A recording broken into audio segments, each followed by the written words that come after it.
সাতক্ষীরা সদর ২ আসনের সম্ভাব্য প্রার্থী আব্দুল আলীমের দলীয় মনোনয়নের দাবিতে মঙ্গলবার বেলা ১২টায় সাতক্ষীরা খুলনা মহাসড়ক অবরোধ করে বিক্ষোভ মিছিল করেছেন বিএনপির নেতাকর্মীরা। হঠাৎ সড়ক অবরোধ ও বিক্ষোভের কারণে ওই সময় যানবাহন চলাচল বন্ধ হয়ে যায় এবং ভোগান্তিতে পড়েন যাত্রীরা।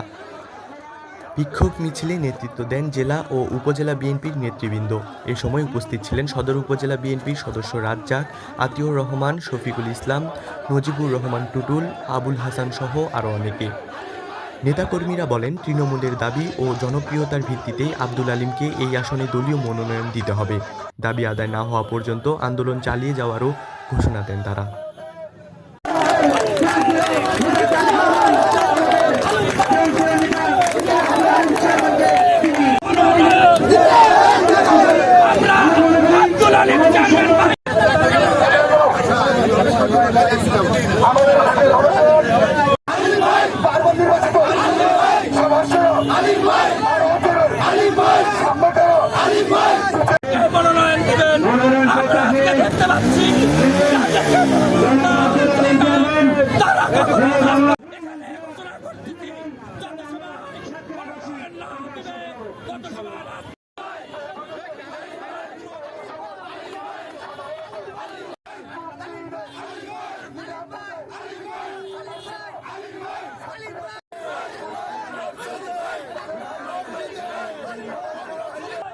আবু জাফর এর তথ্য ও চিত্রে তাসবিহ আল ওয়াসি, চ্যানেল 21, সাতক্ষীরা।